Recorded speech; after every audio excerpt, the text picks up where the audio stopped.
Well, in total contrast to the Tholian Web, I was expecting to not like this episode, and actually, this is pretty legit.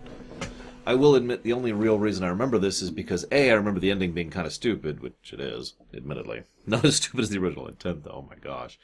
And B, the main villain of the work. You know, parentheses, asterisk, parentheses. So originally supposed to be Kur instead of Kang, but they couldn't get him. Apparently Kalikos really did actually want to play Kur here, but, you know, how acting is, commitments, etc. He was apparently working on a film at the time. So he couldn't do it, so we came up with Kang. Michael Ansara plays Kang and actually does a really good job of it, so I'm not really complaining about that. We also got Susan Howard, also known as the other name I didn't write down, who plays Kang's wife, so that's pretty good too. So we've got decent guest stars, which is always a huge plus, and indeed kind of the, you know, pulsing heart of Star Trek, as I've said many times before. And we've got a weird episode to talk about. So I hate to ask this once again, but which type of episode do you think this is, right? Of the various types that I've been bringing up as we go. This episode was written by Jerome Bixby. You may remember him as the guy who did Mirror Mirror, as well as By Any Other Name and Requiem for Methuselah. A weird list to be assured, but, you know, Mirror Mirror is awesome, and I do like this episode. It was directed by Marvin Chomsky, who you may remember as the guy who directed And the Children Shall Lead. Not that that was his fault. And All Our Yesterdays, which we're not at yet. So they rush down. It's like, okay, there's a colony. We've got to save the colony. What do we do? Okay, it's a colony of 100 people, over 100 people. Did this place just get colonized? I mean, that is a very small colony. In fact, I'm surprised that even the colony ship didn't have more people on it than that. Maybe it's it's just a town of the other millions or thousands of people? I don't freaking know. I mean, anyways, Kirk is, of course, very angry. How dare you do this? We must destroy them for doing this. And, of course, Kang shows up and is like, you have lured us here and you've attacked my ship. You destroyed my crew. How dare you? And in the background, parentheses, asterisk, parentheses, is just kind of hanging out there. I want you to remember that. They show the entity very quickly. I'm just going to call it the entity because it's easier than saying parentheses, asterisk, parentheses each time. So they decide to take the hostages because that's how that works, right? Well, I've got your crew. Go contact your ship. Your ship is now mine because I have hostages. For the first time, and I do believe the last time, we actually have a method of dealing with that. A little emergency thing. So, okay, beam us up. Okay, sure. And then they do the separate beaming thing, which works out really, really well, actually. I'm a little surprised this has never been done before. I'm not even sure it'll be done after this point, now that I'm thinking about it. It's a great tactic. Either way. So they go up, and okay, got it. Well, that was easy. No problem. So then we see so they start beaming over the survivors of the Klingon ship. Okay, that makes sense. And we see a Klingon woman. Believe it or not, the only reason I'm even mentioning this is our first Klingon woman right here. And since she's played by Susan Howard, she's actually pretty legit. She's not the best. Even to jump ahead substantially in the episode, even much later on when she has been convinced that they are in the right and that they should be unified against parentheses, asterisk, parentheses, she's still being led around by the typical female grab spot by Kirk. And it's like, dude, what are you doing? Isn't she a science officer? Isn't that... Anyways, I'm getting off topic.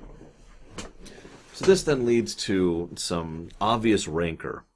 Now, for once, this is being done very in character, kind of the opposite of Tholian Web. Although, that's actually not true, because Tholian Web, everyone was being affected too. That just occurred to me.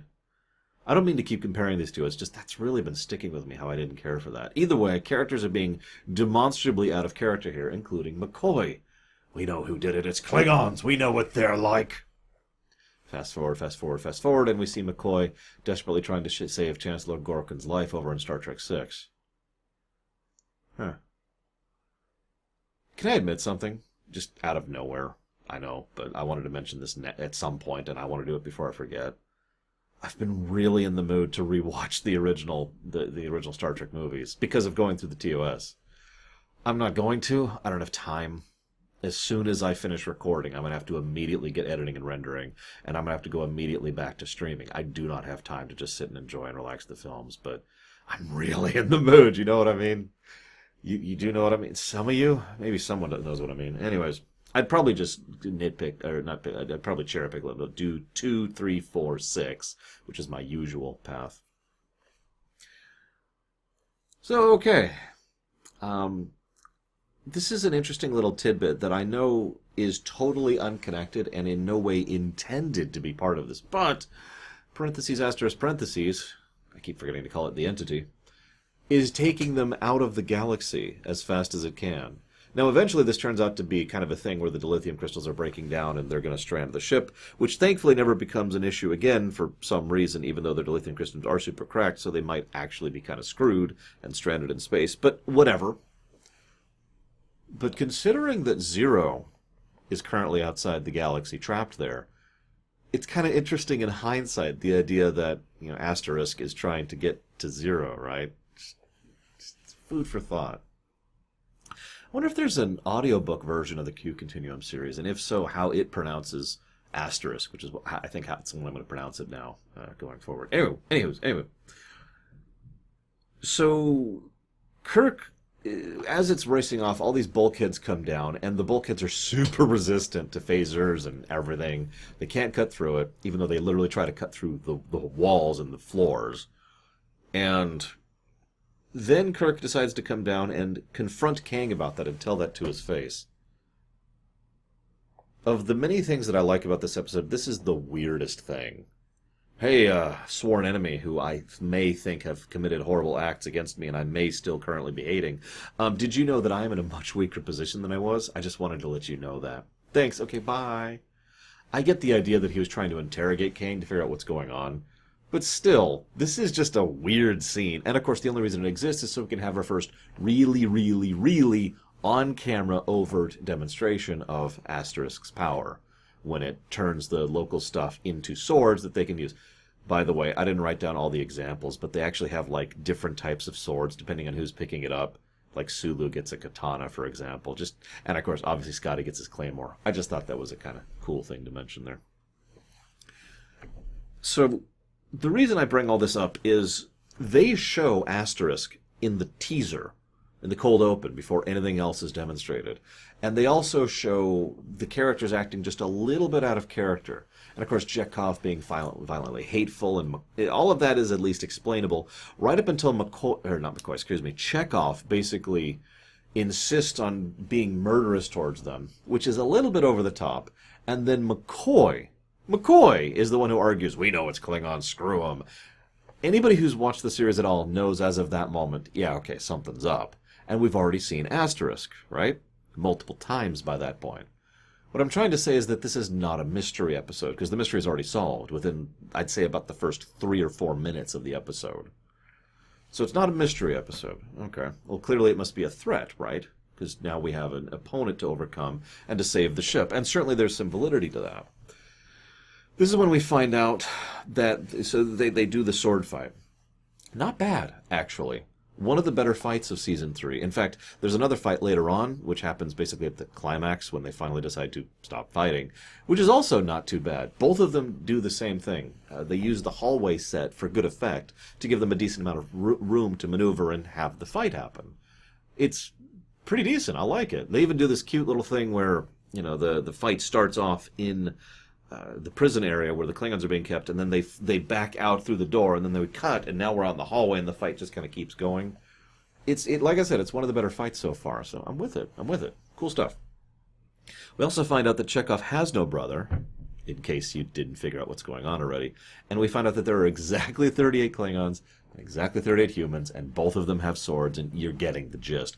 And there's just this overwhelming amount of information on what's going on. Once again, destroying the idea that this is a mystery episode. McCoy goes on this horrific rant. Scotty, Spock, and Kirk start raging at each other. Even Spock loses himself for a second. At first, I didn't like this scene, because I'm like, why is Kirk the only one unaffected? Except he is affected by it. What instead I see makes perfect sense. You ever been angry? Like, really angry? You don't think straight when you're actually angry, especially when you have a temper flare-up, which I do distinguish as a different thing, but same concept applies. You're not thinking straight, and you could say things you don't actually mean, And you could do things you don't actually want to do. And you could look back and think, why would I ever have done that? God, that's so not me. And I don't, the very thought just weirds you out, right? I bet several of you, frankly, I bet all of you know what I'm talking about. Even if you have to go back to when you were a kid. So the idea here is that Spock and Scotty in the moment can't really control themselves against each other. Kirk sees what's going on and gets in the way because he's external to that.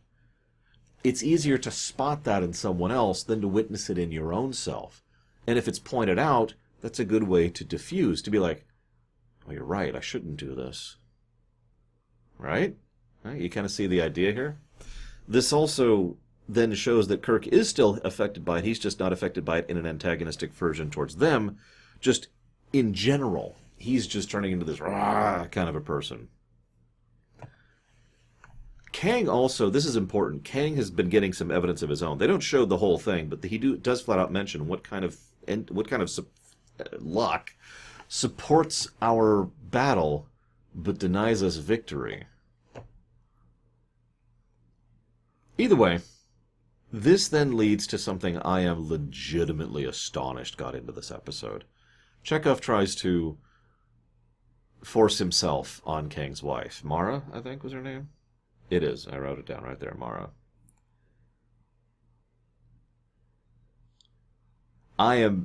Wow, is all I've got to say to that. I mean, that I am astonished that got into this. Especially given the circumstances. Usually when someone trying to force themselves on a woman happens in Trek, in more modern Trek, it's the bad guy of the week. Like Man of the People and Troy. Or Shinzon and Troy. Or the Violations. I forget the name of the character. And Troy. I'm sensing a pattern here. The point is, I am really surprised this got in. And thankfully they don't show much. In fact, actually, it's almost funny from a real-life perspective. Because what Walter Koenig does is he covers her mouth and then starts doing this like he's, forcing kissing onto her. But because of the angle, you can't actually see, unless you're paying attention, that his hand's there. So he's actually not doing anything to the actress, in short, is my point. In other words, they found a way to try and make it look like he was violating her without actually having the actor violate her. It's just a nice little touch that they managed there. Either way, what the crap?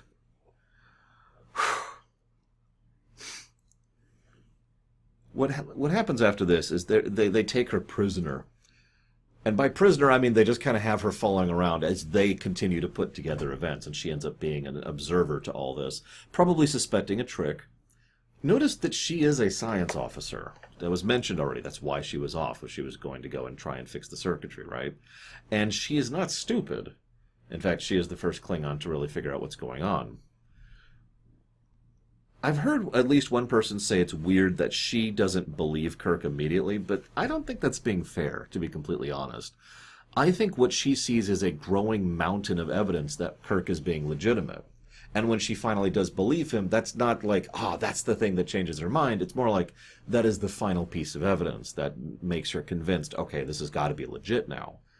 In the wake of all the other stuff she's already seen, including the guy who tried to attack Kirk over the whole going after the Klingons thing, and everything else that's been presented, including the brain patterns of Chekhov, or the fact that McCoy had to apologize for that. Even Spock, by the way, I like this. McCoy restored himself of his own volition, and Spock actually apologizes back too. It's a nice moment. It's just very, very brief, but it's a nice moment between the two because they're friends. So obviously he does the big thing. It's like, no, if you don't call, we'll kill her. And Kang, of course, does not respond. And he's like, damn, he called my bluff. And she's like, what, bluff? You weren't going to kill me? No. And he acts so casual about it. No, of course not. Whatever you've heard is propaganda. They actually mentioned this earlier on. Let's see, where was that? Atrocities, death camps, and tortured for secrets. Right.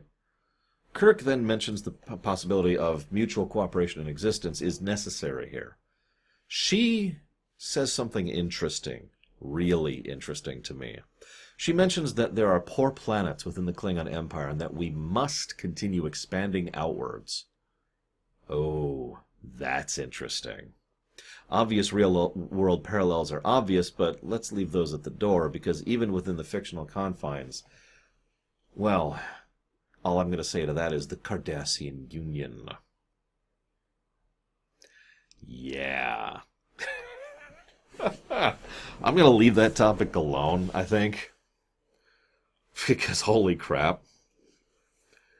So we have another decent hallway fight. I've already mentioned that. And we have another first. Our first intra-ship beaming. Also, this is the first time we established that Klingons have experience using hand-to-hand bladed weapons. So that's established here. And I think that's... No, we also established where the engineering is roughly on the ship, because Asterisk leaves through it as it's leaving. So that's kind of cool. We also get 2 Klingon quotes in this episode. I wrote them down over here. 4,000 throats may be cut in one night by a running man. And only a fool fights in a burning house. Both of these quotes will actually be requoted in the future. I'm only mentioning all this because those quotes, the propaganda thing, the expansionist power thing, the bladed weapon thing, most of these things, I think there's like 2 or 3 I'm forgetting here, are things that will become part of Klingon culture and be referenced later to help build what will eventually become Klingon culture. Just fascinating to look at, as I've mentioned many times. Kirk says something. I just want to quote it, okay? Hear me out. The good old game of war, pawn against pawn, stopping the bad guys while somewhere some thing sits back and laughs and starts it all over again. Yeah. I don't feel the need to really expound on that quote. You can really see the intent that was put into it, and that's a lot of human history right there, isn't it? This is my final point. This is not a threat to be overcome. Not really. This is not a threat episode. It's not it's not a threat episode. It's not a theme episode. It's not a character piece. It's not a mystery. This is a thinker. Although you could argue this is a theme as well. The two are very close to each other. This is that idea of what I just said, of the quote I just gave. That is the point of this episode. This was written at the time to be very anti-Vietnam, specifically. But if you take that quote and apply it down into the BC era from what we know of from history, it still applies just the same. And I think that's one of the final reasons this episode hits me so hard and so powerfully, because holy crap, the ideas of such stoked hatred. I mean, this thing is literally a hatred vampire. The Asterisk is literally a hatred vampire. Yum, yum, yum. And we actually, there's this bit earlier, Kirk even says it during his rant. I didn't write down his rant, but it's something like, we've all been given a target and a focus, and we've been given a flag to wave, and he just, as he's going through the thing, it's like, yeah, uh-huh. There are some reports from the Great War of soldiers who were confused when they interacted with each other in a peaceful manner about the fact that they were apparently both fighting for the exact same cause, because that's what the soldiers had been told.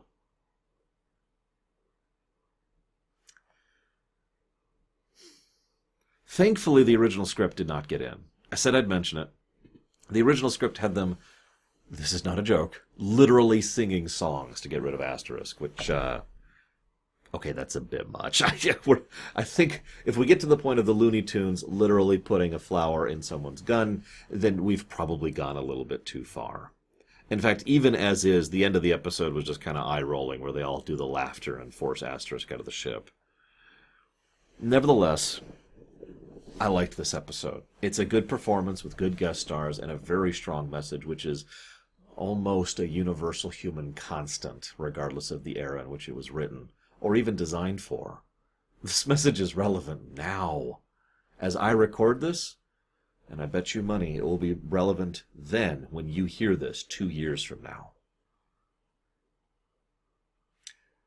Ladies and gentlemen, looking forward to your thoughts.